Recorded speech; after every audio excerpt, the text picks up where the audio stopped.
fii mu teg tànkam foofu la man mii bokk naa ci ñi nga xamante ne léegi dama koy topp. parce que fii mu teg tànkam dama ko bëgg. waaw man dama bëgg je suis ku correct quoi. te correct daal. français yaa ngi dugg nag. waaw mu ngi doon am na solo ak ku correct daal la ñuy dem ñu gis ne nag changement bu radical a ngi ci moom ñu ñaan yàlla daa ko ci gën a saxal. comme ni mu ko waxee Sénégal parfois di nga jël benn yoon boo xam ne du leen arrangé wala du leen neex ñu xasta ci xëy na ñu bëri bëggoon nekk ci mami ba nga xam ne da daan yuuxu mami ba daan saaga ñu naan mami dafa mën a saaga mami dafa mën a lii tey ñu gis ko ci beneen facette am ci ñoo xam ne nag d'accord nañ ci ak moom am ci ñoo xam ne d'accord parce que dem na ba yeewu ni xam ni TikTok saxul TikTok dafay daal di jeex réseaux sociaux sax de manière générale luy gaaw a jeex la temps bu ndaw la dafay daal di dem te ñoom seeni mbir daf fii daal di des te dañuy am doom ëllëg ak leneen ak yeneen ba tax na tey mu gis ni moom changement boobu rek moom moo ko ciy daal di génnee mami màgg na mën nañ ne mami màgg na donc ñu ñaar rek màggam googu yàlla gën ko ci taxaw wala beneen page bi nga xam ne dañ koy ubbi tamit waxtaanee ko bokk na ci ki nga xam ne amaan na kenn du ko dégg ci ay wax lépp loo koy dégg rek bëgg rasulillahi la ciy waxtaanee nekk nit koo xam ne nitu diine la nekk nit koo xam ne retaan loo doomu aadama nga xëy na ci lañ koy gis parfois Pape Cheikh Diallo di ko defloo mu nekk oustaz Pape Hann mu nekk oustaz boo xam ne ku ñëpp naw la Pape Hann buy jàngale xam-xam bi ngay gis ni muy leeree nga gis ni mu ciy àndeek yàqin buy waxtaan nga gis Pape Hann ci sañ Pape Hann ci correctam tey moom it ñu waxal ko ay wax yoo xam ne xëy na am na ci biir xew bi li may wax xew mi ku nekk jël nga ci sa wàll bi ngay ñibbi ku ne am nga ci sa wàll moom lañ ko doon yëkkati ay kàddu rek bokk na ci bàjjen Soxna Faye mi nga xam ne kenn dootu ko présenté ci àdduna bàjjen Soxna Faye mi ñëpp miin que ni Pape Hann dafa gis bàjjen Soxna Faye xëy na di ko woo parce que di nga nekk ci xew biir wi dab la nit ki du la dégg moom mu woo ko ñu ne ko Pape Hann bàjjen Soxna Faye fii mu ne na mu woo ko ba soonu dégg ko nit ñi gis benn image boo xam ne taxaw nañ mook bàjjen Soxna Faye ñuy wër naan Pape Hann dafay wër da doon dem di ñaane ji comme yi ñu leen di waxal dañuy ñaan oustaz showbiz dañoo ko yeneen ak yéen moom Pape Hann ci leeralam nee na kenn mësu ko gis mu def lii sax mais fallait que mu génn ay mbokkam dañ ne ko faw nga génn daal di leeral wax na ba ne moom tissu bi mu sol ca xew ma ñëpp ña fa toog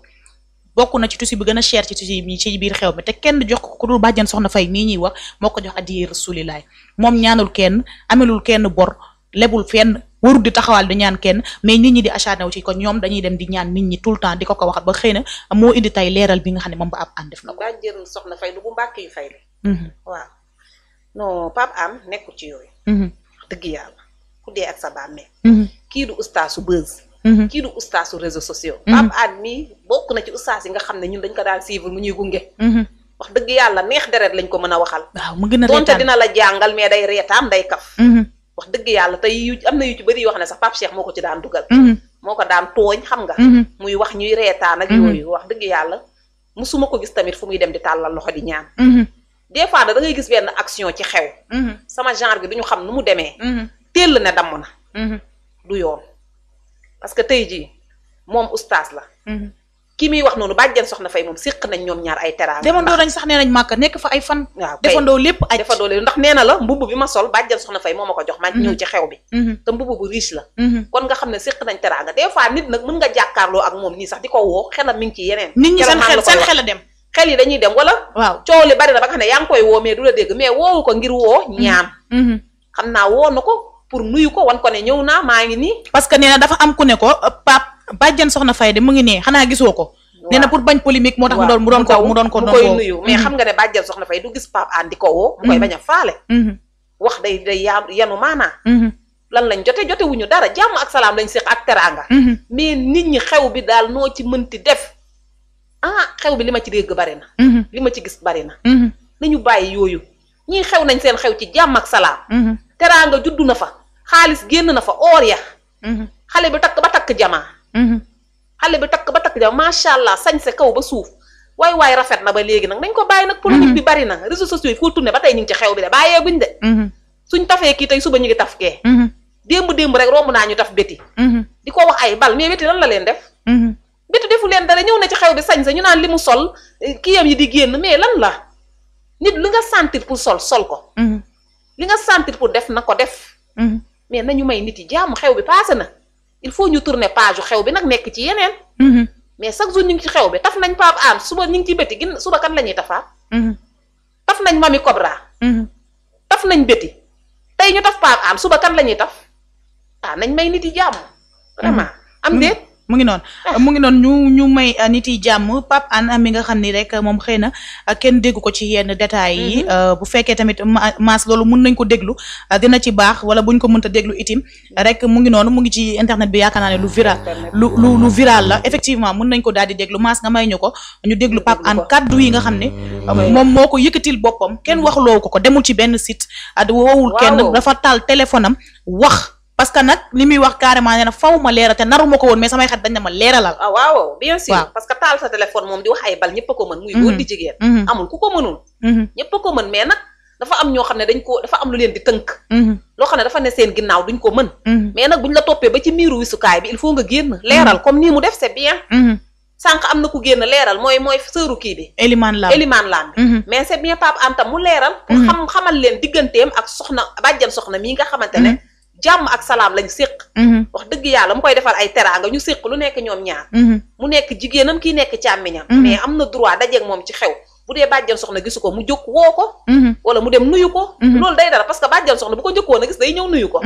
mais comme que gisu ko lii du dara mais il faut ñu indi ci polémique mais Pape Hann moom ni mu def noonu la na génn tontu est-ce que nekkul tamit nit ñi jàppuñu ne chaque jour rek koo xam ne xëy na nitu daraja la wala nit ku yàlla may parce que nag dafa am ci ñoo xam ne yàlla dafa ñëw rek mu daal di leen di may ba mu doy sëkk buñ la gisee ngay ànd ak ñoom dañuy jàpp ne ñaan moo tax nga leen di topp waaw yooyu la ñuy foog mais nag nitu daraja yi ngay gis ak nit ñi nga xam ne yàlla da leen a may wërsëg mais dañoo am ay copains am ay jigéen mais noonu la waaw mais jigéen ñi nga xamante dinañ ci ñëwaat parce que foofu ñu waxtaanee ko parce que léeg-léeg di nga ànd ak nit ñu ne alal la ko toppee te xamuñu ne ngor rek ngeen di ànd yéen ñaar ñu déglu Pape Hann te dellu si waat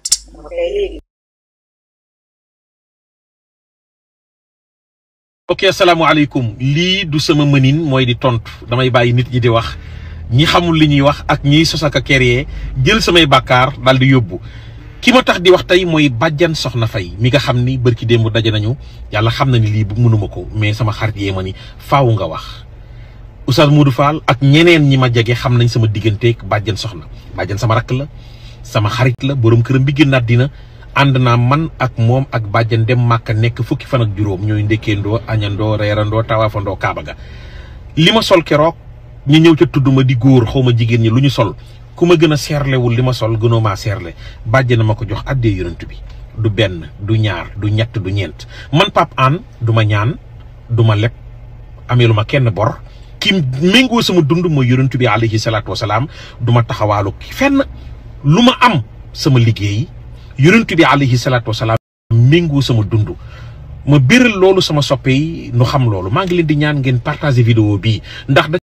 ci am ñu ciy profito di taxaw naan Pape Hann dafa demoon di ñaan mukk ci àddina ëpp naa loolu ma yonent bi mooy sama dund vidéo bi nag samay soppee ko ñoo ko waral ngeen xam ni lii ñuy tourné ñii di ci live ak ñii di ci commentaire ak lu nañu ko ciy wax ñu ngi tooñ te li ñuy wax dara lañ ci xamul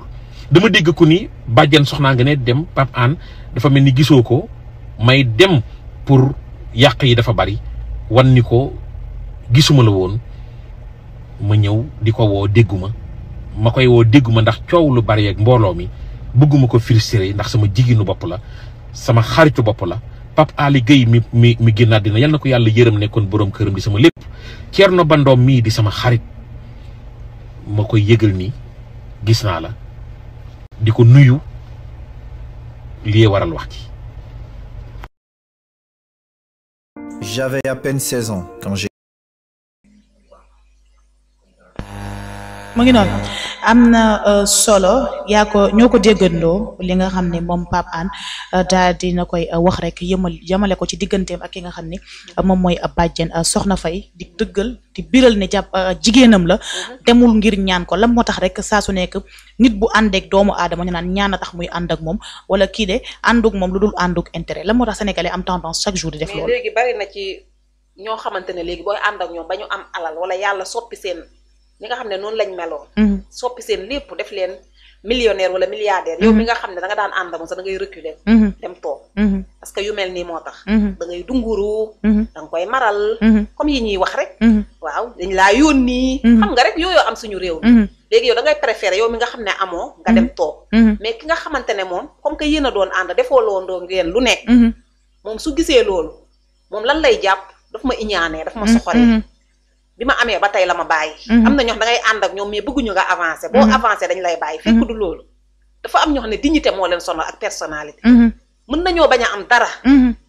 mën nañoo bañ a am dara di réeree soom bi wala ñu naan ndox te tëdd moo leen gënal ñuy topp ci ginnaaw nit di lambar nga leen di tuutal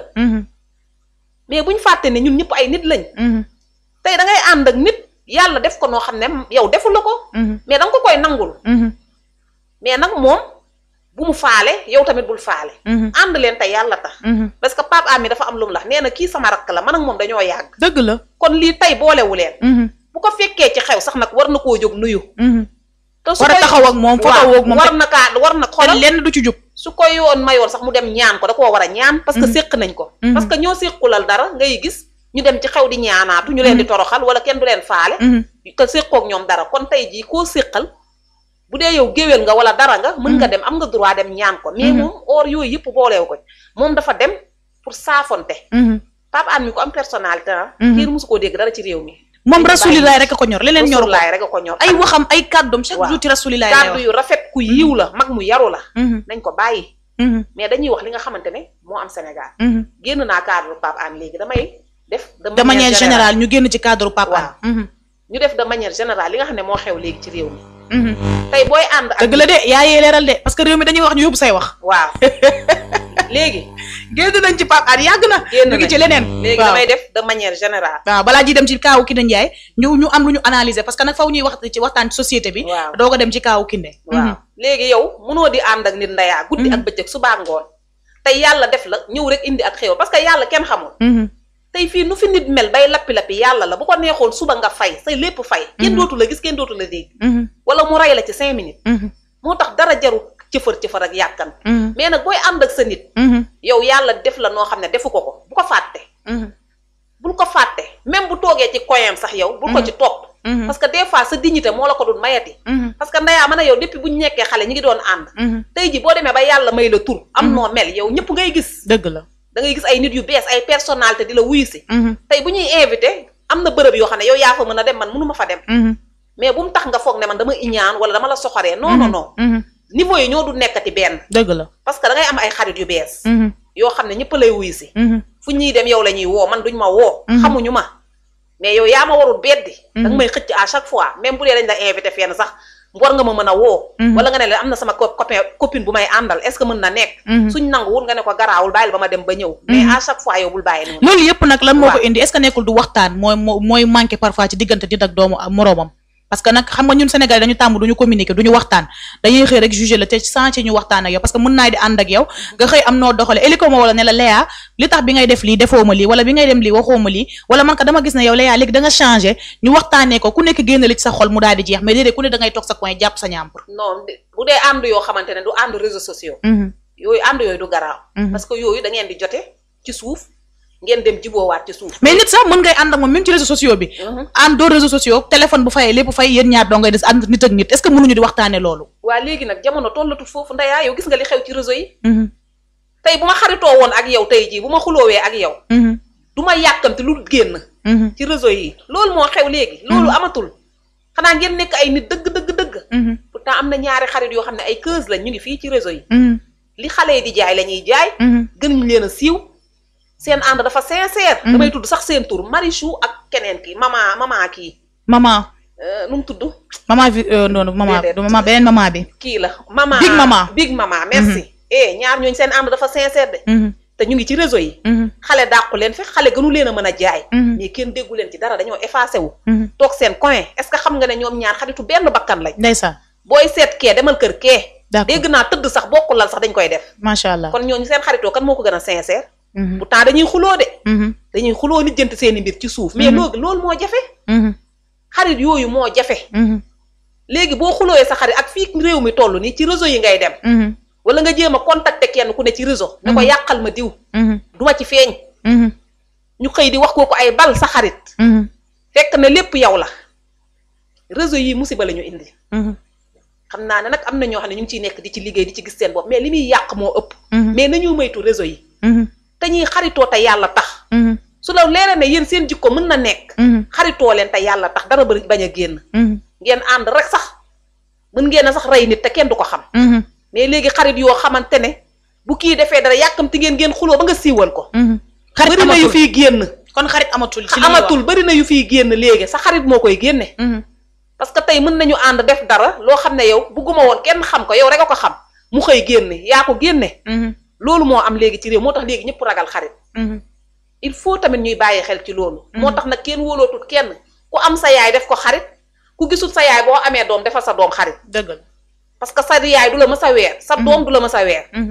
man loolu laa gis ci réew mi ñuy moytu lu bari parce que koo wóolu tey mi ngi lay xaaral bés bu rafet koo wóolu wax ko sa problème mi ngi xaar bés bu rafet wala mu ngi xaar benn kaa am ba mu woo kenn ne ko yàqal ma diw yëg nga ne def na fi lii ak lii ak lii te xam nga ne yow réseau yi buñ taalee seen la ay vie rek la ñuy bëgg ay bal la ñuy wax ñëpp daw wuyu si leen loolu moo am il faut ñuy moytu lu baree bari il faut ñuy moytu lu baree bari mu nekk benn waxtaan boo xam ni dafay am saa su nekk ci ni ma koy waxee li xew ci réew mi dañuy waxtaan ci diggante fee bu fee bi jeexee nag faw ñu ubbi brèche waxtaan de manière générale entre nit ak doomu aadama ñun li ñuy dundantee suñu biir mu nekk benn point boo xam ne doon nañ ko leeral ci diggante xarit ak xarit ni mu manqué jamono ji waaye am na ci ñoo xam ne ay xarit lañ ba tey Ka Bintu ñu ngi ko maa ngi la ciy gërëm ak Kumba ak Aïcha parce que da ngay am ñoo xam ne da nga juddoondoog ñoom nga jooy ñu jooy nga ree ñu ree nga am leen naqat lu ñu mënti am